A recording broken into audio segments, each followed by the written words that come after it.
الحمدللہ رب العالمین والصلاة والسلام علی سید المرسلین اما بعد فاعوذ باللہ من الشیطان الرجیم بسم اللہ الرحمن الرحیم الصلاة والسلام علیک یا رسول اللہ الصلاة والسلام علیک یا حبیب اللہ الصلاة والسلام علیک یا نبی اللہ وعلی آلک واصحابک یا نور اللہ۔ پیارے اور محترم اسلامی بھائیوں، دارالفتاء اہل سنت سلسلے میں مرحبا کہتے ہیں۔ مفتی صاحب ہمارے ساتھ موجود ہیں۔ آپ ان سے کسی بھی حوالے سے شرعی رہنمائی حاصل کرنا چاہیں، دینی مسئلہ معلوم کرنا چاہیں تو آپ رابطہ کر سکتے ہیں۔ نمبر اسکرین پر دکھائے جا رہے ہیں، آپ کال کیجئے، ہمیں ایس ایم ایس کیجئے، انشاءاللہ آپ کا سوال سلسلے میں شامل کرنے کی نیت کرتے ہیں۔ ایس ایم ایس کرتے وقت خیال رکھا جائے کہ سوال مختصر اور صرف سوال ہی اس تحریر کے اندر ہونا چاہیے، غیر ضروری باتیں اس کے اندر شامل نہ کریں۔ ایسا نہ ہو کہ آپ کی لمبی تحریر کی وجہ سے، طوالت کی وجہ سے آپ کا سوال سلسلے میں شامل ہونے سے رہ جائے۔ درود پاک کی فضیلت سنتے ہیں۔ شیخ طریقت امیر اہل سنت دامت برکاتہم العالیہ درود و سلام پر کے فضائل پر مشتمل رسالے ضیاء درود و سلام میں حدیث پاک نقل فرماتے ہیں، نبی کریم علیہ الصلوۃ والسلام نے ارشاد فرمایا، فرض حج کرو، بے شک اس کا اجر 20 غزوات میں شرکت کرنے سے زیادہ ہے، اور مجھ پر ایک مرتبہ درود پاک پڑھنا اس کے برابر ہے۔ صلو علی الحبیب صلی اللہ تعالی علی محمد صلی اللہ تعالی علیہ وآلہ وسلم۔ کالز ہمارے پاس موجود ہیں، پہلی کال سلسلے میں شامل کرتے ہیں۔ جی، باب المدینہ کراچی سے عبد الرحیم۔ آج کے دنوں میں اگر کسی نے مکان بیچا اور اس کے بعد جو رقم آئی تو اس رقم سے اس کے اوپر حج فرض ہوگا؟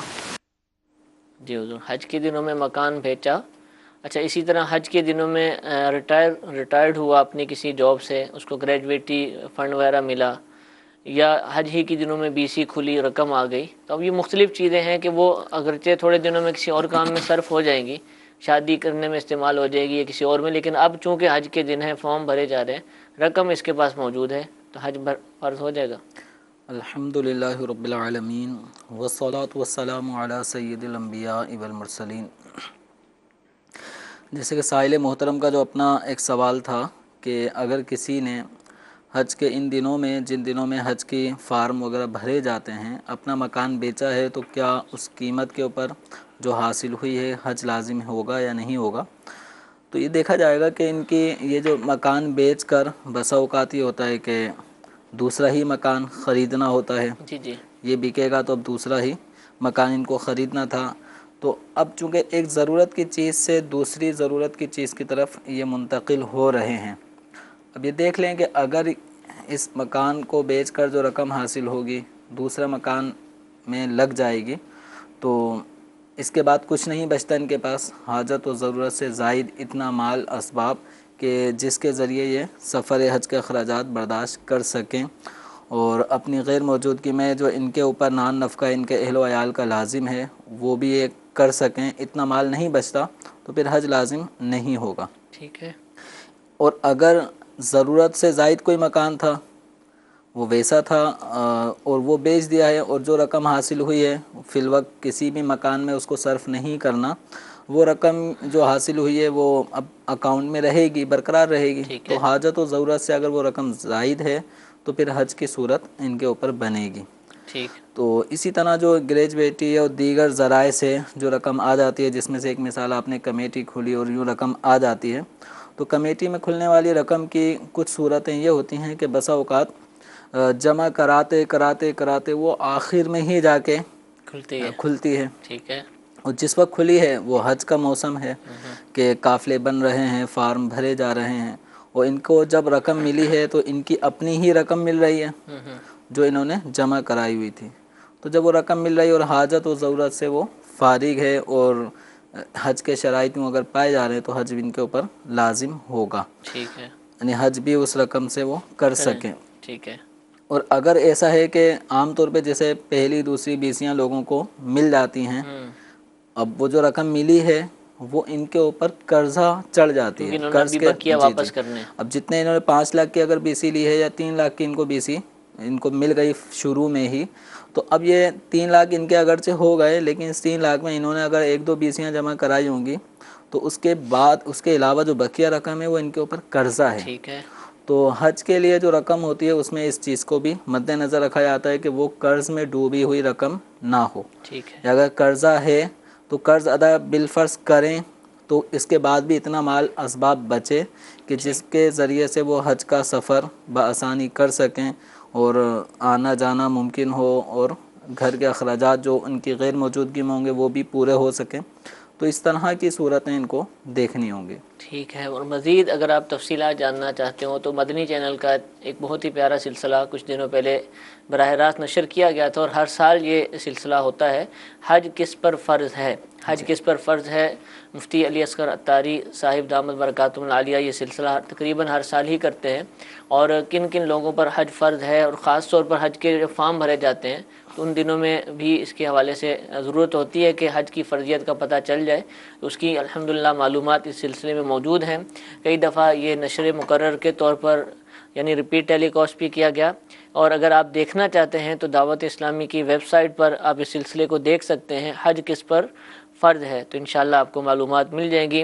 اور بھی اگر آپ معلومات چاہیں تو ہمیں کال کیجئے، یا دارالافتاء اہل سنت کی جو فون سروس ہے اس پر رابطہ کیجئے، اور مفتیان کرام سے براہ راست گفتگو کر کے اپنے اوپر حج کی فرضیت کے حوالے سے معلومات لے لیجئے، انشاءاللہ اس کا فائدہ ہی ہوگا۔ کیونکہ حضور ابھی تو پرائیویٹ کے بھی فارم کا بھی آپشن موجود ہے، جی جی اگر کسی کے پاس اتنی رقم ہے کہ جو پرائیویٹ سے جا سکتا ہے تو اس پر بھی وہ احکام لاگو ہوتے رہیں گے۔ بالکل، تو ابھی حج ایسا کے نہیں ہے کہ گورنمنٹ کی ختم ہوگی تو اب بالکل ہی باب کلوز ہو گیا، جس کے ایسا بعد اب رقم آئی مثال کے طور پہ جیسے پاکستان میں فارم جا یہ چکے ہے کہ جب تک حج کے حوالے جی سے جی یعنی جتنی اماؤنٹ اتنی رقم ان کے پاس ہے کہ جس میں حج کے فارم بھرے جا رہے ہیں اور حج پہ جانا ممکن ہے، ٹھیک ہے، تو ان کو حج کی ادائیگی ان کے اوپر فرض ہوگی۔ ٹھیک ہے، ٹھیک ہے، جزاک اللہ۔ جی ایک اور کال چلائیے۔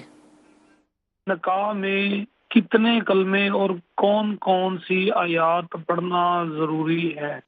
جی ضروری، پہلے بھی کچھ دن پہلے یہ چلا تھا، سوال تھوڑا نکاح میں کتنے کلمے اور کون کون سی آیات پڑھنا ضروری ہیں؟ نکاح میں کسی بھی قسم کے کلمے کا پڑھنا، جیسے عام طور پہ 6 کلمے ہیں تو ان میں پہلے دوسرے کلمے کو پڑھایا جاتا ہے، یا کچھ صورتیں آیتیں، تو نکاح کے انعقاد کے لیے شرعاً اس طرح کلمات کا پڑھنا یا صورتوں اور آیات کا پڑھنا یہ لازم اور واجب نہیں ہے۔ ٹھیک ہے، البتہ نکاح کا جو خطبہ ہے وہ مسنون ہے، تو خطبے میں آیت قرآنی سورہ نساء کی جو ابتدائی آیت ہیں وہ پڑھی جاتی ہیں متعدد مقام سے، اسی موقع پہ احادیث جو نکاح کے حوالے سے ہیں ان کو بطور خطبہ پڑھا جاتا ہے۔ رہا دولہے کو پڑھانا، تو اس حوالے سے عام طور پہ ایک معروف طریقہ چلا آ رہا ہے کہ دولہے کو کلمہ شریف پڑھوایا جاتا ہے۔ ٹھیک، دوسرے لفظوں میں ہم یہ کہہ سکتے ہیں کہ توبہ، تجدید ایمان، اس انداز کا ایک وہ ماحول بنایا جاتا ہے۔ اور وجہ اس کی یہ بھی سمجھ میں آتی ہے کہ ہمارے معاشرے میں اس وقت کفریہ کلمات پر مشتمل گانے، پھر جو لوگوں کی آپس کی بیٹھکیں ہیں، صحبتیں ہیں، تو ان میں بھی ہنسی مذاق میں کفریہ باتیں، کفریہ کلمات پر مشتمل جو ہے وہ مذاق مسخریاں، یہ اس وقت ہمارے معاشرے کے اندر یہ چیزیں آتی جا رہی ہیں۔ ٹھیک ہے، پھر کوئی غمی کا موقع ہو تو اس میں الگ بعض کفریہ کلمات ایسے ہیں جو آدمی کی زبان سے سرزد ہو سکتے ہیں، تو احتیاط پر مشتمل یہ طریقہ کار اختیار کیا جاتا ہے۔ اور یہ اچھا بھی ہے کہ چونکہ نکاح 2 مسلمانوں کے درمیان ہوگا، مرد عورت دونوں کا مسلمان ہونا ضروری ہے، یہی نہیں بلکہ جو گواہ ہیں ان کا بھی مسلمان ہونا ضروری ہے۔ ٹھیک ہے، تو جس ماحول میں اس وقت ہم رہ رہے ہیں، جی رہے ہیں، زندگی گزار رہے ہیں، تو یہ خطرات رہتے ہیں کہ کہیں کوئی کفریہ بات سن کر اس پہ ہنسی نہ آ گئی ہو، یا کوئی گانا کفریہ گنگناتے ہو، پتہ ہی نہیں ہے کہ وہ کفریہ گانا ہے یا نہیں ہے، لیکن ہے وہ کفر صریح پر مشتمل، جیسے اللہ تعالیٰ کے لیے بعض گانوں میں ظالم کے الفاظ استعمال کیے جاتے ہیں، بعض گانوں میں اللہ تعالیٰ کے لیے نہ جاننے کے بارے میں بھی اس طرح بات کے کی جا رہی الفاظ ہوتی ہے۔ بالکل پڑھے سنائے جا رہے ہیں۔ تو اب یہ ایسا ماحول اس وقت ہمارے ہاں پہ ہو چکا ہے، تو ایمان بچانا، ایمان کا تحفظ اس کی طرف عام طور پہ لوگوں کی توجہ نہیں ہے، تو اس لیے یہ اچھی ایک صحبت سے یہ بات سامنے آتی ہے کہ ہمیں ایمان کا تحفظ ہو، ایمان کی فکر لاحق ہو۔ تو جو محتاط علماء ہوتے ہیں یا نکاح پڑھانے والے افراد ہوتے ہیں، تو وہ ایسے موقع پر ایمان کی ایک اہمیت کو بھی بیان کر رہے ہوتے ہیں، اور پھر دولہا اور جو اس محفل نکاح میں موجود افراد ہوتے ہیں ان کو توبہ تجدید ایمان کی اہمیت بھی بتاتے ہیں۔ ٹھیک ہے، اور یہ ہمارے اسلاف کا طریقہ بھی ہے کہ وہ ایسے موقع پر وہ تو ہفتوں میں مہینوں میں توبہ تجدید ایمان تجدید نکاح یہ بھی کیا کرتے تھے۔ تو چونکہ نکاح تو مسلمانوں کے درمیان ہوتا ہے، کہیں ایسا نہ ہو جو نکاح جس آدمی کا ہو رہا ہے اس سے کہیں کوئی کفریہ جملہ نکل گیا ہو۔ ٹھیک ہے، تو یہ نہیں کہ اس پہ لازم ہے کہ نکاح سے پہلے اس کو یہ کرنا ہے، جب تک اس سے کفر کا صدور سرزد ہونا یقینی طور پہ معلوم نہ ہو اس وقت تک تو اس پہ لازم نہیں کر سکتے۔ یہ ساری باتیں ہوتی ہیں احتیاط پر مبنی۔ ٹھیک ہے، تو یوں کلمہ شریف اور اپنے سابقہ گناہوں اور اگر کوئی کفر سرزد ہو گیا ہو تو اس سے توبہ کرتا ہوں، اس طرح کے کلمات پڑھائے جا رہے ہوتے ہیں، اس میں کلمہ شریف بھی پڑھا جاتا ہے، تو ایک اچھا طریقہ ہے، ٹھیک ہے، لازم نہیں ہے، ٹھیک ہے، اچھا طریقہ ہے۔ ہاں اگر جہاں کفر سرزد ہو گیا ہو تو وہاں تو کنفرملی یہ حکم ہوگا کہ اب توبہ بھی کرنی ہے، توبہ کے ساتھ تجدید ایمان بھی اس کو کرنا فضل کا لازم اظہار ہے، کرے۔ پھر اس کے بعد جو ہے نا وہ ٹھیک ہے، نکاح عبد کی صاحب صورت آپ بنے نے گی۔ ارشاد فرمایا اور چند دن پہلے بھی یہ سوال آیا تھا، اس میں بھی وضاحت ہوئی تھی کہ اس کا مقصد یہ ہے کہ تجدید ایمان احتیاط، جی جی لیکن بعض دفعہ دیکھا گیا کہ اس کو کسی اور سینس میں لیا جاتا ہے۔ میں نے خود ایک نکاح دیکھا، گاؤں میں تھا، اگرچہ بزرگ تھے جو پڑھا رہے تھے، تو پڑھ کلمہ، وہ نہیں پڑھا گیا، بیچارہ گھبرا گیا، پڑھ دوسرا کلمہ، تو اب وہ کسی اور میں ٹیسٹ کی صورت بن رہی ہے کہ ٹیسٹ لیا جا رہا ہے کہ اس کو کلمہ آتا ہے یا نہیں آتا۔ تو کیا یہ تصور تو بالکل نہیں ہے نا، نہیں، اگر اس کا بہتر یہ مقصد ہے یہ کہ نہیں ہے، پڑھایا جائے، جی نکاح خواہ خود ہی اس کا پڑھائے۔ مقصد یہ نہیں ہے کہ اب بھری محفل میں اس کو جی جی، مطلب ذلت ایک کا دولہا سامنے خود کرنا پڑے۔ مجھے یاد ہے، بہت پرانی بات ہے، بچپن میں وہ دولہا ان کی شادی ہونے والی تھی، جی تو وہ پریشان تھے اور میرے پاس آئے کہ مجھے کلمے یاد کروا دو، تو وہ انہوں نے کبھی قاعدہ سپارہ کچھ بھی نہیں پڑھا تھا، تو پھر ان کو کلمے یاد کروائے، لیکن وہ پریشان تھے کہ اب میری ہونے والی شادی اور نکاح ہوگا تو اس کلمہ وقت یہ یہ ایک کرنا۔ مرحلہ یہ بھی آئے گا کہ کلمے سنے جائیں گے، تو کلمے یاد تو کرنے چاہیے، لیکن یہ جو کانسیپٹ ہے یہ ہاں بالکل اس میں بھی دیکھیں، نہیں۔ اس میں کسی کا امتحان ان معنوں میں جی لینا جی، ہے کہ اس کو سب کے سامنے مطلب یہ پتہ چلے کلمہ نہیں آتا اس کو، تو یوں اس پہ ہوٹنگ ہو، تو یہ طریقہ درست نہیں ہے۔ ٹھیک ایسے ہے، موقع پہ نکاح خواہ ہی خود ہی پڑھا کلمے دے، کی تلقین کرتا رہے، ٹھیک، پڑھاتا رہے، تو اس میں جس کو یاد ہے وہ بھی پڑھتا رہے گا، جس کو یاد نہ ہو تو کم از کم وہ دہرا لے گا۔ تو کسی کا اس موقع پہ امتحان لینا اور اس کو مشقت میں ڈالنا یہ اچھی بات نہیں ہے۔ کلمے کا لفظ آیا اور کلمے کی بات ہوئی، نکاح کے وقت یاد کیے جاتے ہیں، بچپن سے لوگ بچوں کو یاد کرواتے ہیں، جی جہاں بھی پڑھنے جاتے ہیں کلمے رٹوائے جاتے ہیں، اور کئیوں کو یاد رہ جاتے ہیں، کئیوں کو ایک دو یاد رہ جاتے ہیں، کئیوں کو سارے ہی بھول جاتے ہیں، پہلے کلمہ یاد ہوتا ہے، اس کے علاوہ جو ہے وہ یاد نہیں ہو پاتے، یا دو کلمے یاد ہوتے ہیں۔ ان کا مقصد کیا ہے؟ یہ بس صرف رٹنے کی حد تک ہے کہ کلمہ پڑھنے سے کوئی ان کے ایمان میں مضبوطی آ جائے گی یاد کرنے سے، یا پھر یہ کسی اور مقصد کے لیے تھے کہ ان کے مطلب معانی پر بھی غور کرنا تھا، وہ جو باتیں بیان ہوئی ہیں ان کی طرف توجہ کرنی تھی، یا پھر رٹا لگانا ہے اور اس کے بس ایک جو طریقہ کار چلا آ رہا ہے اصل میں وہی دیکھیں کرنا ہے؟ ہمارے یہاں پہ بعض چیزیں وہ رسم کو جی کے جی، طور پہ ہی اس کو رٹ لیا جاتا ہے یا ٹھیک اس کو کیا جاتا ہے، یاد کیا یا پڑھایا جاتا ہے۔ اگر ان سب چیزوں پہ غور کریں تو پہلا کلمہ جو ہے اور دوسرا کلمہ یہ چونکہ توحید و رسالت کی گواہی پر مشتمل ہے، ٹھیک ہے، کہ اس میں تو بنیادی جو ایمان کی دو اہم ترین چیزیں کہ اللہ تعالیٰ کے وحدہ لا شریک ہونے کا اقرار کرے بندہ کہ وہی معبود برحق ہے، اور دوسرا جو معاملہ ہے کہ نبی کریم صلی اللہ تعالیٰ علیہ وآلہ وسلم اللہ تعالیٰ کے سچے رسول ہیں۔ ٹھیک ہے، یہ ایمان کی یہ دو بنیادی چیزیں ہیں۔ اس کے بعد ہم تیسرے کلمے کی طرف آتے ہیں، تو تیسرے کلمے میں سبحان اللہ، الحمدللہ، یہ تسبیحات ہیں، اور ان کی اپنی ایک برکتیں ہیں کہ ان کلمات کو پڑھنے والا اس کے لیے ایک ایک کلمے پہ جنت میں درخت لگ جاتا ہے، ان کلمات کو یاد کروایا جاتا ہے۔ سبحان پھر اس اللہ، کے بعد چوتھے کلمے کی طرف آ جائیں تو اس میں بھی اللہ تبارک و تعالیٰ کی وحدانیت کا بیان ہے، ٹھیک ہے، اور اللہ تعالیٰ کی صفات بھی اس کے اندر حمد ہے، کچھ مذکور تعریف ہے، ہیں۔ اسی طرح پانچواں جو کلمہ ہے، ان پانچویں کلمے کے اندر استغفار کی جا رہی ہے، گناہوں سے توبہ کی جا رہی ہوتی ہے، اپنے اگلے پچھلے گناہوں کو گویا ہم جب توبہ کریں اللہ تعالیٰ کی بارگاہ میں تو اس طرح کی باتوں کو مد نظر رکھ کر توبہ کیا کریں کہ جانے انجانے نئے پرانے جس طرح کے گناہ ان سب سے توبہ کریں، چھٹا جو کلمہ پڑھا جاتا ہے رد کفر اس کا نام ہے.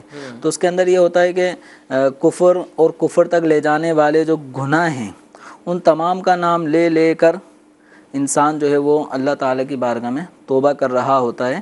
اور پھر ایک تجدید ایمان کا بھی وہاں پر پہلو موجود ہے. چھٹا جو کلمہ ہم پڑھتے ہیں رد کفر جس کو کہا جاتا ہے اس کلمے کا نام، تو اس میں تجدید ایمان کا بھی ایک پہلو موجود ہے. تو یہ ساری چیزیں اسی طرح ایمان مفصل، ایمان مجمل، یہ بنیادی جو اعتقاد جن چیزوں پہ ایک مسلمان کا ہونا چاہیے، ایمان مفصل مجمل ان چیزوں پر مشتمل ہے. تو بچپن میں جو چیزیں یہ یاد کروائی جاتی ہیں تو محض ان کا مقصد رٹنا نہیں ہوتا، ان میں جو معانی مفاہیم ہیں تو ان پر بھی غور کرنا اور ان کے مطابق اپنی زندگی کو گزارنا، یہ گویا مسلمان کو بچپن ہی سے یہ ڈائریکشن دی جا رہی ہوتی ہے. تو اس میں اگر ہمارے جو اساتذہ ہیں پڑھانے والے ہیں تو ان کو چاہیے کہ اپنے ان طلباء کو جب یہ چیزیں یاد کروائی جا رہی ہوتی ہیں تو ان کے معنی بھی سمجھائیں اور ان کو یاد کرنے کا یہ مقصد بھی بتائیں، تاکہ بسا اوقات یہ خالی تختی، بچوں کی مثال ایسی ہے جیسے خالی تختی ہے، سادی تختی، اس میں جو لکھا جائے گا نقش ہوتا جائے گا. وہ بچپن کی ایک چھوٹی سی بات بھی بڑے ہونے کے بعد بھی بڑے آدمی کو بھی یاد رہتی ہے، استاد نے مجھے اس موقع پر یہ جملہ سکھایا تھا. تو استاد کو بھی چاہیے اللہ تبارک و تعالیٰ کے اس دین متین کے جو تعلیمات ہیں وہ اپنے طلباء کے ذہنوں میں نقش کرے، تو اس سے بڑا فائدہ ہوتا ہے. ٹھیک ہے، اللہ تعالیٰ ہمیں توفیق دے. اور اگر بچوں کا تو ہمارا تو بچپن گزر چکا ہے لیکن کلمے ہو سکتا ہے کہ یاد کیے ہوں، تو اب اگرچہ یاد کیے تھے، یاد رہے یا نہ رہے، کلمے لکھے ہوئے ملتے ہیں، کتابوں کے اندر موجود ہوتے ہیں. غالباً نماز کے احکام میں بھی یہ کلمے موجود ہیں، مدنی پنسورہ میں بھی شاید یہ موجود ہیں. اور مزید یہ کہ امیر اہل سنت دامت برکاتہم العالیہ نے مدنی انعامات کے اندر بھی اس کو شامل کیا ہوا ہے تاکہ یہ دہرائے جاتے رہیں. اور تو لہٰذا ان کو سیکھیں، ان کے ترجمے کو پڑھیں، علماء کرام سے کی صحبت اختیار کریں، ان سے معلومات لیں. کسی لفظ کے بارے میں نہیں پتہ چل رہا ہے کہ اس سے کیا مراد ہے، کس حوالے سے گفتگو کی جا رہی ہے، تو انشاءاللہ. اور یہ بزرگوں سے چلا آ رہا ہے، کئی عرصوں سے یہ موجود ہے، یہ صدیاں مطلب ہو گئی ان کلمات کو پڑھتے پڑھتے. اب باقاعدہ ایسا نہیں ہے کہ حدیث شریف میں کوئی اس طرح 6 کلمے اور ایمان لیکن قرآن و حدیث کے مخالف بھی کوئی بات نہیں ہے. قرآن و حدیث کی جو تعلیمات ہیں نا وہ ان کے اندر ان کا نچوڑ میں موجود ہے. ماشاءاللہ. تو اس پر کوئی نہیں کہتا کہ صحابہ کرام نے تو نہیں پڑھے تو آپ کیوں پڑھتے ہیں، سبھی اس کو پڑھ رہے ہوتے ہیں. جی تو یہ جو ایسا نہیں کرنا چاہیے. اعتراضات کرنے والوں کو یہ بھی سوچنا چاہیے کہ میں جن چیزوں پہ اعتراضات کر رہا ہوں کیا ان کی قرآن و حدیث سے ان کی اصل ثابت ہے یا نہیں. اصل اگر ثابت ہے تو اعتراض کوئی کرنے مخالف نہیں ہے، قرآن و حدیث کے موافق ہیں، کوئی منع نہیں کیا قرآن پاک نے، تو ان کو پڑھنا چاہیے، ان کو سمجھنا چاہیے اور ان کے مطابق ہی زندگی گزارنے کی کوشش ہونی چاہیے. وہ کئی تو ایسی چیزیں کہ جو اعتقاد سے تعلق رکھتی ہیں، وہ عقیدہ رکھنا ہی رکھنا ہے، اس میں تو کوشش نہیں بلکہ واقعتاً وہ کام کرنا ہمارے لیے ضروری ہوگا. اللہ تعالیٰ ہم سب کو توفیق عطا فرمائے. مدنی قافلوں کے مسافر بنتے رہیں گے تو انشاءاللہ یہ چیزیں یاد بھی رہیں گی، ان کے سیکھنے کا، ان کے مطالب سمجھنے کا موقع ملے گا. مدنی انعامات پر عمل کیجیے تو انشاءاللہ اس سے بھی بہت زیادہ فوائد حاصل ہوں گے. اللہ تعالیٰ ہم سب کو توفیق دے. ایک اور کال سلسلے میں شامل کرتے ہیں. جی میرا یہ سوال ہے مفتی صاحب سے کہ کیا خواجہ سرا کا جنازہ پڑھا جاتا ہے؟ اگر پڑھا جاتا ہے تو کیسے؟ جی اب یہ خواجہ سرا تو اب ایک اصطلاح بنا لی گئی ہے، حکم شریعت کے اعتبار سے آپ بتا دیجئے کیا ہے. شرعی حوالے سے دیکھیں، یہ جو مرد عورت ان کے درمیان میں جو جنس کو ہجڑا کہا جاتا ہے تو اس کی بھی نماز جنازہ پڑھی جائے گی. یہ بھی مسلمان ہے، اس کا بھی جنازہ پڑھا جائے گا. تو ایسا نہیں ہے کہ ان کا جنازہ نہ پڑھا جائے. بس اوقات شاید مشہور یہ ہے کہ ان کا جنازہ نہیں پڑھتے، اسی کیٹیگری کے لوگوں کو ہی اس کو دے دیتے ہیں تو وہی پڑھیں. ایسا نہیں ہے، یہ بھی مسلمان ہے، یہ بھی مسلمانوں کے ساتھ رہتا ہے، اس کے بھی وہی احکامات ہیں. البتہ جن احکامات میں فرق ہوگا وہ ہے، لیکن جس طرح عورت انتقال کر جاتی ہے اس کی نماز جنازہ پڑھی جاتی ہے، پھر اس کی تدفین کا معاملہ ہوتا ہے، اسی طرح ان کے بھی نماز جنازہ پڑھی جائے گی اور ان کے بھی تدفین کے معاملات ہوں گے، مسلمانوں کی طرح ہی ہوں گے. اور دعا کے کیا احکام ہے؟ دعا کون سی دعا اس میں یہ ہے کہ بالغ مرد و عورت کی جو دعا ہے، اگر یہ بڑا ہے تو بالغ مرد و عورت کی دعا پڑھی جائے گی، اس میں فرق نہیں ہوتا. اس میں فرق ٹھیک ہے، جزاک اللہ. جی ایک اور کال چلائیے. دارالفتہ میں میرا یہ سوال ہے کہ میت کو سرما لگانا کیسا ہے؟ جی، میت کو سرما لگانا، اور کئی دیہاتوں میں دور دراز یہ بھی ہے کہ کنواری عورت انتقال کر جائے تو اس کا میک اپ کیا جاتا ہے، مختلف طرح کی چیزیں کی جا رہی ہوتی ہیں، تو کیا کیا میت کے ساتھ کیا جا سکتا ہے؟ دیکھیں میت جو ہے نا، یہ انتقال اس کا ہو چکا ہے، اب اس نے جانا ہے قبر میں، تو میت محل زینت نہیں ہے۔ محل زینت کا مطلب یہ ہوتا ہے، محل سے مراد جگہ، زینت سے مراد یہ ہے کہ اس کو آراستہ کیا جائے، اس کا سنگھار کیا جائے، تو میت محل زینت نہیں ہے۔ فقہ کے کلمات کو میں یہاں پہ بیان کر رہا ہوں، اس کی آگے تفصیل ہی کرنی تھی۔ تو محل زینت نہیں ہے، اس کا مطلب یہ ہے کہ اس کا بناؤ سنگھار نہیں کیا جائے گا، اس کا میک اپ نہیں کیا جائے گا۔ تو سرما لگانا یہ میک اپ اور زینت والی چیز ہے، آنکھوں کو خوبصورت کیا جا رہا ہوتا ہے۔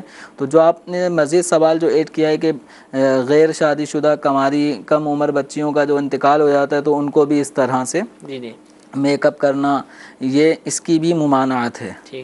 حتیٰ کہ اگر کسی نے اپنی زندگی میں ناخن بڑھائے ہوئے تھے تو اس کے ناخن بھی نہیں کاٹیں گے، کہ ناخن کاٹنا یہ انگلیوں کو خوبصورت بنا رہا ہوتا ہے، تو ناخن نہیں کاٹے جائیں گے۔ اس کے بال اگر بڑے ہوئے ہیں، جیسے مونچھیں بہت زیادہ لمبی تھی تو مونچھیں نہیں کاٹی جائیں گی، یا حتیٰ کہ اگر نہلانے کے بعد، جس طرح ایک عام زندہ آدمی نہانے کے بعد پھر وہ اپنے بالوں کو کنگھا کرتا ہے، تو مردے کے غسل کے بعد اس کے بالوں میں کنگھا بھی نہیں کیا جائے گا۔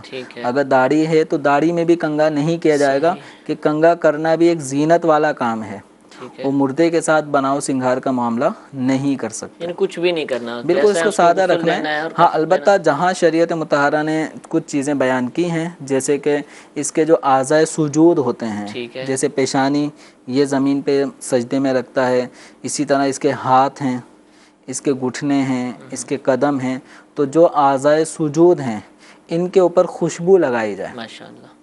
تو یہ جتنی شریعت مطہرہ نے ہمیں اجازت دی ہے وہ ہم کریں گے۔ ٹھیک ہے، جزاک اللہ۔ اور غسل کیسے دیا جائے، کفن کیسے پہنایا جائے، الحمدللہ اس کی تربیت کا بھی اہتمام دعوت اسلامی کرتی ہے۔ دعوت اسلامی کے 3 دن کے، 12 دن کے، 30 دن کے سنتوں کی تربیت کے جو مدنی قافلے ہوتے ہیں ان میں تو یہ چیزیں ہوتی ہی ہیں، سکھائی بھی جاتی ہیں، پریکٹیکل کر کے بھی دکھایا جاتا ہے۔ اس کے علاوہ الحمدللہ دعوت اسلامی کی مجلس تجہیز و تکفین، کہ جس کا بنیادی مقصد مسلمانوں کو تجہیز و تکفین کے مسائل سکھانا، اور ساتھ ہی ساتھ اس کے حوالے سے مسلمانوں کی تربیت کرنا تاکہ وہ ضرورت پڑنے پر کفن دفن اور اس طرح کے معاملات کر سکیں۔ تو اگر آپ یہ چیزیں سیکھنا چاہتے ہیں، اس کے حوالے سے معلومات کرنا چاہتے ہیں، تو آپ مجلس تجہیز و تکفین کے اسلامی بھائیوں سے رابطہ کریں۔ اس مجلس کی طرف سے الحمدللہ ایک کارڈ بھی شائع ہوا ہے جو کہ پریس ہو جاتا ہے، لپیٹ کر آپ جیب میں رکھ سکتے ہیں۔ تو مرنے کے بعد سے لے کر دفن تک کے جو معاملات ہیں، کہ جو کیا کیا کام کرنے ہوتے ہیں، وہ سارے کے سارے الحمدللہ اس جیبی سائز کے کارڈ کے اندر وہ درج ہیں، موجود ہیں۔ آپ اس کو حاصل کیجئے، اس کو پڑھیے، انشاءاللہ بہت زیادہ معلومات حاصل ہوں گی۔ میسیجز حضور آنا شروع ہو چکے ہیں، میسیجز تو آ رہے ہوں گے، کچھ پرابلم تھا۔ پہلا سوال یہ ہے کہ کیا موبائل میں کسی بزرگ کی تصویر رکھ سکتے ہیں؟ ڈیجیٹل موبائل کے اندر جو اسکرین پر جو بھی چیز ہوتی ہے وہ ڈیجیٹل طور پر ہوتی ہے، وہ چھپی ہوئی صورت میں نہیں ہوتی۔ جس طرح آپ کے پاس جو رسالہ ہے اس میں درود و سلام، ضیاء درود و سلام لکھا ہے، چھپا ہے، گنبد خضر چھپا ہوا ہے۔ تو موبائل کے اسکرین پہ کوئی چیز اس طرح چھپی ہوئی نہیں ہوتی، یہ جب چاہیں آن آف کر دیں، ڈیلیٹ کر دیں، ہٹا دیں۔ تو یوں اگر کوئی تصویر رکھتا ہے تو اس میں حرج نہیں ہے، البتہ اس تصویر کو چومنا تو اس کی اجازت ممانعت رہے گی۔ اسی طرح اس کو بطور تعظیم اگر کوئی اس طرح کرتا ہے تو جو تصویر کے حوالے سے ہیں تو اس تصویر کی تعظیم نہیں کی جائے گی۔ ٹھیک ہے، ان چیزوں کا خیال رکھنا ہوگا کہ بت پرستی کی جو ابتدا ہے وہ تصویر کی تعظیم سے ہی شروع ہوئی تھی۔ تو ان چیزوں کا معاملہ نہیں ہوگا۔ یہ ہے کہ بزرگ کو دیکھ کر یاد آ رہی ہے، ٹھیک ہے، ایصال ثواب کریں، لیکن ان کو چومنا، تصاویر کو، اس کی اجازت نہیں ہے۔ ٹھیک ہے۔ سوال یہ ہے کہ اگر کسی کو راستے میں سے کوئی پھل یا سبزی ملے تو اب کیا کرنا چاہیے؟ اٹھا لے تو نہ اٹھائے گا تو ضائع ہو جائے گی، خراب ہو جائے گی، اٹھا لے تو اب کیا کرے؟ اس میں یہ ہے کہ اگر وہ چیز ایسی ہے، یہ جگہ بھی ایسی ہے کہ جہاں سے کوئی گزر رہا ہے، پڑے پڑے خراب بھی ہو سکتی ہے، تو ایسی چیز کو اٹھا لے، اور لگتا ہے اس کا مالک اب نہیں آئے گا، اندیشہ ہے اور یہ یعنی ذہن بن رہا ہے تو پھر کسی غریب مستحق شخص کو یہ دے دیں۔ ٹھیک ہے۔ اچھا، سبزی سے اور راستے سے اور گزرگاہ سے ایک توجہ گئی کہ اب اس وقت پاکستان کے اندر اور ہند کے اندر بھی ہو سکتا ہے کہ گنے کا سیزن ہے، تو یہ تو سوال یہ تھا کہ گری ہوئی ہے، گر چکی ہے، اب اٹھائے نہ اٹھائے، لیکن آج کل آپ نے بھی سنا ہوگا یہ واقعات ملتے ہیں، اور گنے کا جو کسان ہے یا گنا فروخت کرنے والوں کو یہ شکایت بھی رہتی ہے، کیونکہ گنا جو ہے نا عموماً ٹرالی کے اندر جاتا ہے اور وہ پیچھے بالکل فل ہوتی ہے، آگے جو ڈرائیور ہوتا ہے اس کو جو میرر ہوتا ہے اس سے نظر کچھ نہیں آتا کیونکہ اس کی ساری جگہ گھیری ہوتی ہے، تو گنا بہت چوری ہوتا ہے۔ میں نے خود بھی دیہاتوں میں اگر سفر ہوا تو دیکھا ہے کہ وہ جا رہا ہوتا ہے، وہ سلو رفتار میں جاتی ہیں ٹرالیاں وغیرہ، تو پیچھے سے وہ کھینچ لیتے ہیں اور اس کو آرام سے استعمال کھینچ بھی جاتا کرتے ہیں اور سمجھا جاتا ہے کہ شاید یہ کوئی مسئلہ نہیں ہے۔ تو اب جو ڈرائیور جا رہا ہے اور اگر اس نے دیکھ بھی لیا تو ضروری نہیں کہ وہ مالک ہو، ویسی ٹرانسپورٹیشن کے لیے اس نے اپنی ٹرالی رکھی ہوئی ہے، اس کا حکم کیا؟ یہ بہت زیادہ ہوتا ہے، کیا یہ چوری کہلائے گا، غصب کہلائے گا، کیا کہلائے گا، یا لوگ کرتے ہیں تو اجازت کہلائے گا؟ کیا کریں گے؟ نہیں، اس طرح لوگ کر رہے ہیں تو ہم بھی کرنے لگ جائیں تو یہ کوئی دلیل نہیں ہے۔ اس میں یہ ہے کہ لازمی بات ہے جس نے اپنے ٹرالی میں اس طرح لادا ہوا ہے پھر یقیناً وہ باندھتے بھی ہیں، سب کچھ کرتے ہیں، تو اب جو پیچھے سے کھینچ لیتا ہے تو اس کھینچنے والے کو بھی غور کرنا چاہیے کہ وہ ڈرائیور کے سامنے تو نہیں کھینچ رہا، یا اس کے مالک کے سامنے اگر کھڑا ہو تو یہ کبھی بھی نہیں کھینچے گا، مالک کی غیر موجودگی میں ہی یہ کام ہو رہا ہے، تو یہ عمل ایک طرح کا چوری کے زمرے میں آ جائے گا، یعنی یہ عمل اس کو ہم عرفاً چوری کہہ دیتے ہیں کہ مالک نہیں ہے تو چرا لیا، ٹھیک ہے، تو یہ بہرحال ناجائز ہے، گناہ کا کام ہے۔ ہمیں تو حدیث شریف میں یہ حکم ہے کہ کوئی اپنے بھائی کی لاٹھی، اس کی لکڑی جو جس کے ذریعے وہ کام لیتا ہے، تو وہ لاٹھی بھی اس کی دل کی خوشی حاصل کیے بغیر نہ لے، ٹھیک ہے، جب تک جس کو ہم یہ کہیں کہ اس کی خوشی کے بغیر حاصل نہ کرے، وہ ناراض ہے، وہ دینا نہیں چاہتا، ہم اس کو مذاق میں پھر بھی لے رہے ہیں، تو اس کی بھی ممانعت ہے۔ تو اب جو گنا لے لیا تو لینے والے کا تو مقصد یہ کہ اس کو کھانا ہے، تو اس نے جو کچھ کھایا وہ ناجائز کیا، گناہ گار ہوا، اور اس پہ لازم ہے ٹھیک ہے کہ مالک سے یا تو اس کی تلافی کرے کہ میں نے آپ کے اس سے گنا لے لیا تھا، اس کو کیا پتہ کہ کس کا ٹرک تھا، مالک کون تھا، تو غور کریں۔ یہ دنیا میں تو اگرچہ یہ مالک کو بھی نہیں پتا کہ اس کے گنے اس طرح سے چرا لیے گئے، اور آپ کو بھی نہیں پتا اس کا مالک کون ہے، لیکن قیامت کے دن فَمَن يَعْمَلْ مِثْقَالَ ذَرَّةٍ خَيْرًا يَرَهُ، ایک ذرہ برابر بھی اچھائی کی تھی وہ بھی انسان دیکھ لے گا، وَمَن يَعْمَلْ مِثْقَالَ ذَرَّةٍ شَرًّا يَرَهُ، اور اگر ذرہ برابر بھی اس نے برائی کی تھی وہ بھی دیکھ لے گا۔ تو قیامت کے دن تو حقدار آ جائے گا۔ تو بہرحال اگر مالک کا نہیں پتہ تو اب ایسی صورت میں جتنی مالیت کا وہ گنا اس نے کھا لیا ہے تو اتنی مالیت کو پھر یہ صدقہ کر دیں، ٹھیک ہے، یعنی کسی غریب نادار کو دے دیں۔ یعنی پہلے تو مالک کو تلاش کرے، اول مالک کو تلاش کرنے کا حکم، یہ ممکن نہ ہو تو پھر اتنی مالیت کسی غریب شخص کو دے دے بطور، یعنی ایک اس طرح حیثیت سے کہ میں اس کی طرف سے اس کو دے رہا ہوں، تو اس عمل سے سچی توبہ اگر یہ کرے تو امید ہے کہ اللہ تبارک و تعالی آخرت میں مواخذہ نہ فرمائے، پکڑ نہیں فرمائے گا۔ اچھا، ڈرائیور سے اجازت لے لے، ڈرائیور بولتے ہیں ہاں بھی لے لو، کوئی مسئلہ نہیں، ایک آدھے ڈرائیور کیا اس بات کا مجاز ہے، چاہے گنا ہو یا کوئی بھی چیز ہو یا کوئی مالی ہے کسی جگہ کا، کھیت کا، باغ کا، وہ بولتا ہے ہاں ٹھیک ہے لے لیں، ایک دو لے لیں، کوئی مسئلہ نہیں، تو مالک نہیں ہے حقیقت میں، تو کیا ان کو عمومی طور اجازت پہ ہوتی ہے؟ ڈرائیور حضرات جو ہوتے ہیں یہ مالک نہیں ہوتے، جی جی، اسی طریقے سے جو ملازم ہوتے ہیں کسی بھی کھیت میں کام کرنے والے تو وہ بھی مالک نہیں ہوتے، تو ان کی اجازت سے بھی کوئی نہیں لے سکتا جب تک کہ مالکان کی طرف سے ان ڈرائیورز کو یا کام کرنے والے ملازمین کو کسی حد تک اجازت نہ ملی ہو کہ آپ جس کو چاہیں تھوڑا بہت جتنا چلتا ہے وہ دے دیا کریں، کوئی مانگ رہا ہے تو دے دیا کریں، اجازت ہے، تو جتنی معروف مقدار میں دینے کی اجازت ملی ہے یہ اتنا ہی دے سکیں گے، اس سے زائد نہیں دے سکیں گے۔ جیسے عام طور پہ یہ ہوتا ہے بڑی شاپس پہ جو کام کرنے والے ہوتے ہیں، ملازمین بھی ہوتے ہیں، سیلز مین بھی کام کر رہے ہوتے ہیں وہاں پر، تو فقیر آ رہے ہوتے ہیں، اس وقت مالک ہوتا ہے نہیں ہوتا، لیکن اتنا پتہ ہے کہ فقیر کوئی آتا ہے تو مالک بھی دیتا ہے، اور مالک کی طرف سے اس کا سیل مین کو بھی اجازت ہے کہ 10 15 20 روپے تک کی کوئی آ جائے تو آپ دے دیا کریں، ٹھیک ہے، تو اتنی معروف اجازت تک تو وہ دے دے گا اگرچہ مالک موجود نہ بھی ہو، لیکن اس کی پرمیشن اس کو حاصل ہے۔ اچھا، لوگ اگر کوئی یہ سمجھے اصل میں یہ کام بہت زیادہ ہوتا ہے، بولے کہ بھئی یہ تو مالکوں کو پتہ ہوتا ہے کہ اتنا جانا ہی جانا ہے، اتنا ہمارا چھینا ہی جائے گا، تو کوئی مسئلہ نہیں ہے، جو مفتی صاحب مسئلہ بتا رہے ہیں کوئی ایسا ہے نہیں ہے، کیا یہ کیا سوچا جا سکتا ہے، کیا نہیں، جا یہ سکتا ہے؟ میں نے پہلے ہی عرض کیا نا کہ جو ہو رہا ہے اس کو ہم دلیل نہیں بنا سکتے. ٹھیک. مالکان کو ہی پتہ ہے کہ یہ راستہ ہے خطرناک لیکن ہیں یہاں وہ سے، خوش تو وہ بھی نہیں ہوتے ہوں لیکن گے. کوئی بھی راضی نہیں ہے. حدیث شریف ذہن میں رکھ لیں ٹھیک کہ ہے. کوئی بھی شخص ماشاء اپنے اللہ. بھائی کی لاٹھی بھی اس کی دل کی خوشی کے بغیر نہ لے. ٹھیک ہے. تو جب بالکل لاٹھی واضح نہیں لے حدیث ہے. سکتے اس کی دل کی خوشی کے بغیر، تو گنا یہ قیمتی چیز ہے، ہاں وہ تو ختم ہی ہو تو جائے گا، اس فنا ہو حوالے جائے گا. سے اس کی اجازت نہیں ہوگی جب تک ٹھیک ہے. اس کی اجازت نہ ملے مالک کی طرف سے. جزاک اللہ. اور یہ جو کام ہوتا ہے، جو ہو رہا ہوگا ان دنوں میں، تو اس سے بچنا چاہیے. اگر پہلے کسی نے ایسا کیا ہے تو اس کو اللہ کی بارگاہ میں توبہ بھی کرنی چاہیے. مالک کا موجود ہے تو اس سے جا کر معافی مانگ کر اس کو جو قیمت کا اگر وہ کہتے ہیں تو دے دی جائے، ورنہ جتنا ضائع کیا ہے اتنا فقیر کو صدقہ کر دیں کہ انشاءاللہ اللہ کی رحمت سے امید ہے کہ تلافی ہو جائے. ایک کال سلسلے کا حصہ بناتے ہیں. جی صاحب سے یہ سوال ہے کہ وہ فجر کی نماز پڑھ لیتے ہیں، وضو کر کے جرابیں ڈال لیتے ہیں، تو باقی نمازوں میں مسح کرنا جائز ہے تو اتار کے وضو کریں؟ جرابوں کا لفظ کہا ہے انہوں نے. جرابیں جو ہمارے ہاں پہ جس کے لیے استعمال ہوتا ہے یہ لفظ، یہ ہوتا ہے کپڑے کے جو عام طور پہ نارمل اونی جوتوں یا کے اندر کپڑے کی جرابیں ہوتی ہیں. پہنے جاتے ہیں. تو کپڑے اونی کپڑوں دھاگوں سے جو بنا ہوا ہوتا ہے، تو اس پر مسح نہیں کر سکتے. ان کو اتار کر پاؤں ہی دھونے ہوں گے. جن موزوں پر مسح ہوتا ہے وہ چمڑے کے ہوتے ہیں یا موٹے ریگزین کے ہوتے ہیں، تو ان کے پھر شرائط ہیں.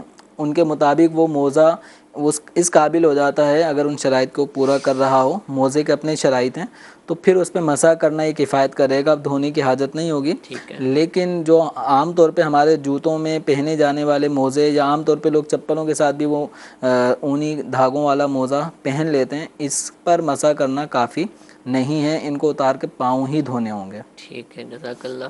اچھا، سوال یہ پوچھا جا رہا ہے کہ کیا لنڈے، اب یہ لنڈا ہے یا لنڈا ہے جو بھی ہے، یہاں انہوں نے لنڈے کا لکھا ہے کہ لنڈے کے کپڑے وغیرہ جو ہیں وہ بغیر دھوئے پہن سکتے ہیں؟ اس طرح جو باہر ممالک سے جو کپڑے درآمد ہوتے ہیں جی جی تو ان کو عام طور پہ مارکیٹ میں بھی بیچا جا رہا ہوتا ہے. تو یہ ایک سوال عام طور پہ لوگوں کے ذہن میں آتا ہے کہ کیا کپڑے دھوئے بغیر پہن سکتے ہیں، نہیں پہن سکتے، نماز ہوگی یا نہیں ہوگی. تو اس میں یہ ہے کہ جب تک اس کپڑے کے اوپر کسی قسم کی نجاست کا لگنا یقینی طور پہ معلوم نہیں ہو رہا تو وہ کپڑا پاک ہے. ٹھیک ہے. البتہ فقہاء کرام نے یہ لکھا ہے جیسے بے نمازی آدمی کے کوئی کپڑے ہیں تو وہ کپڑے پہنے جا رہے ہیں، تو ایسی صورت میں احتیاطاً جو شلوار والا حصہ ہے اور جہاں اعضائے سطر والا حصہ ہے اس حصے کو دھو لیا جائے. یہ بہتر ہے کہ عام طور پہ بے نمازی لوگ پیشاب کے قطروں ان چیزوں کا احتیاط نہیں کرتے. ٹھیک ہے. تو یہ ہے کہ دھو لینا لازم نہیں ہے جب تک نجاست کا یقین نہ ہو. لیکن اگر کوئی دھو لیتا ہے تو یہ اچھی بات ہے، ایک دل کا اطمینان بھی ہو جائے گا. لیکن اگر نجاست نہیں لگی ہوئی اور اس کو پہن کے نماز پڑھ لی تو نماز ہو جائے گی. ٹھیک ہے. ٹھیک ہے. جزاک اللہ. جی ایک کال چلائیے.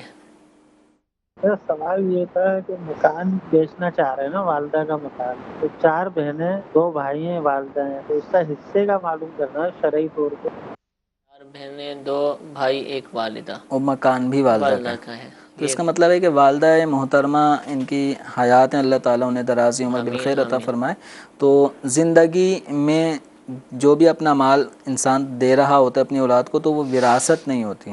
ٹھیک ہے. جب وراثت نہیں ہوتی تو وہ ہے ایک تحفہ اور گفٹ. ٹھیک ہے. اور تحفے اور گفٹ کے احکامات یہ ہیں کہ اولاد کے درمیان جب تک کہ ان میں کوئی وجہ ترجیح نہ پائی جائے، مثال کے طور پہ ایک بیٹا عالم دین ہے، بقیہ نارمل ہیں، تو عالم دین ہونے کی وجہ سے اس کی فضیلت دینی کے باعث اس کو زیادہ، اور بقیہ کو اگر وہ نارمل دے رہا ہے یعنی اس کو زیادہ دے رہا ہے تو اس میں کوئی حرج نہیں ہے. اور اگر سب ہی برابر ہیں، سبھی عالم دین ہیں، ٹھیک ہے، یا کوئی بھی عالم دین نہیں ہے، کوئی دینی وجہ فضیلت نہیں پائی جا رہی، سب یکساں ہیں، تو پھر بہتر یہ ہے کہ ان سب کو برابر دے، لڑکا ہو یا لڑکی. ٹھیک ہے. جیسے ان کے اولاد میں 6 افراد ہیں تو اگر یہ ان کی والدہ دینا چاہتی ہیں تو 6 حصے کر لیں، ٹھیک ہے، لڑکی کو بھی لڑکے کے برابر دیں. یہ وراثت نہیں ہے کہ جس میں للذکر مثل حظ الانثیین کا حکم ہے کہ لڑکا 2 لڑکیوں کے برابر حصہ لے گا. تو برابر دیں، لڑکے لڑکی سب کو، یہ بہتر عمل ہے. اور اگر لڑکے کو ڈبل اور لڑکی کو سنگل دے رہی ہیں گفٹ کرتے وقت تو یہ بھی جائز ہے. ٹھیک ہے. اور البتہ یہ دیکھ لیں کہ وراثت کی روح سے ابھی کسی بھی بیٹے یا بیٹی کا اپنی والدہ کے زندگی میں ان کے مکان میں کوئی ان کے کسی بھی مال میں حق وراثت حاصل نہیں ہے۔ تو عام طور پہ ہوتا یہ ہے کہ باپ اور ماں جب بوڑھے ہو جاتے ہیں تو ان کو اپنی اولاد کی ساتھ رہنا ہوتا ہے۔ اب ادھر اولاد بڑی ہو جاتی ہے تو یہ بھی اپنے ماں باپ کا بنایا ہوا مکان وہ بکواتے ہیں۔ بکوانے کے بعد اب بوڑھے ماں باپ کہاں جائیں، تو پھر یہ مطالبہ کرتے ہیں کہ ہمیں اتنے چاہیے، 10 لاکھ 3 لاکھ 5 لاکھ کچھ نہ کچھ مطالبہ کر رہا ہوتا ہے۔ ماں باپ کے پاس کہیں سے پیسے آتے ہیں، وہی یہ مکان ہی بیچنا پڑ رہا ہوتا ہے۔ تو اگر یہ کنڈیشن ہے تو دیکھیں جو بھی شخص زندہ ہے ابھی اس کے مال میں کسی بھی شخص کا کوئی حق وراثت کے طور پہ نہیں ہے۔ یوں اپنے والد یا والدہ سے ان کے جیتے جی وراثت کا مطالبہ کرنا جس کو وہ ادا کرنے پر راضی بھی نہ ہوں اور یہ مطالبہ کر رہا ہے تو یہ والدین کی دل آزاری ہے اور یہ جائز نہیں ہے۔ ہاں اپنی زندگی میں خوشی سے کوئی اپنی جائیداد اگر تقسیم کرنا چاہتا ہے تو وہ تقسیم کر سکتا ہے، اور جائیداد جگہ اس طرح کی چیزیں باقاعدہ پھر چونکہ یہ گفٹ ہوں گی اور گفٹ میں جو بھی جس کو دینا ہے وہ برابر دینا یہ بہتر ہے۔ اولاد میں تقسیم کریں، پھر یا تو ایک صورت ہے کہ مکان بیچ کر جو اماؤنٹ آئے گی تو جتنا یہ خود رکھنا چاہیں والدہ وہ اپنے لیے جتنا رکھنا چاہیں رکھ سکتی ہیں، بیٹے بیٹیوں سب کو پھر برابر تقسیم کر دیں۔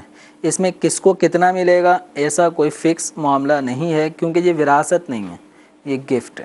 ٹھیک ہے جی، جزاک اللہ۔ ایک میسج مزید سلسلے میں شامل کرتے ہیں کہ اگر کوئی نبی پاک صلی اللہ تعالیٰ علیہ وسلم کی طرف منسوب کر کے کوئی تحفہ دے تو کیا اس کا یقین کر لیا جائے کہ بھئی یہ آپ کے لیے تحفہ دیا ہے؟ مطلب نبی کریم صلی اللہ علیہ وسلم نے بھیجا ہے؟ ہاں جی، اب وہ خواب میں ملے اور کہا کہ یہ یوں کر کے، اب یہ ہے کہ دینے والا شخص اگر ایسا ہے کہ جس کے بارے میں جھوٹ کا گمان نہیں ہو رہا اور وہ یہ کہہ رہا ہے تو اس کے تسلیم کرنے میں کوئی مذائقہ نہیں ہے کہ نبی کریم صلی اللہ تعالی علیہ وآلہ وسلم نے وصال ظاہری کے بعد بھی اپنے امتیوں میں کرم فرمایا ہے، جیسے کہ قصیدہ بردہ شریف مشہور جو قصیدہ ہے عرب و عجم میں اس کو بالکل پڑھا جاتا ہے اور اس کو پڑھ کے لوگ ہاں جی مولایا صلی وسلم دائماً ابداً علی حبیبی کا خیر الخلق کلہم، یہ پورا کئی اشعار پر مشتمل یہ قصیدہ ہے۔ تو اس کے جو مصنف ہیں ان کو نبی کریم صلی اللہ تعالیٰ علیہ وآلہ وسلم نے ان کو خواب میں تشریف لائے اور ان کو چادر عطا فرمائی، اور بردہ چادر ہی کو کہتے ہیں، اسی مناسبت سے انہوں نے اس قصیدے کا نام قصیدہ بردہ بھی رکھا ہے۔ تو چادر ان کو ملی، اسی طرح بعض بزرگوں کو آپ صلی اللہ تعالیٰ علیہ وآلہ وسلم نے کچھ چیزیں عطا فرمائیں، جب وہ بیدار ہوئے تو وہ چیزیں ان کے پاس موجود بھی تھیں جو نظر بھی ان کو آ رہی تھیں۔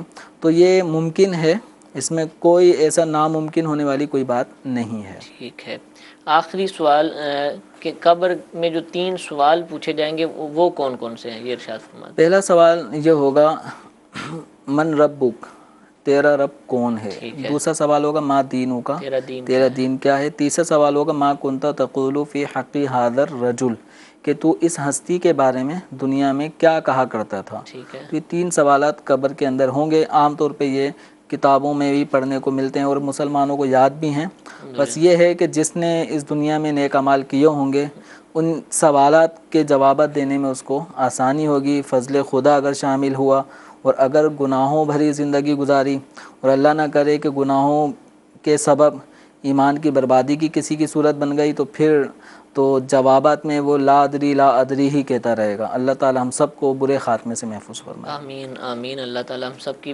بلا حساب و کتاب مغفرت فرمائے۔ علم دین حاصل کرتے رہنا چاہیے، انشاءاللہ اس طرح کی معلومات ملیں گی تو عمل کا جذبہ بھی حاصل ہوگا۔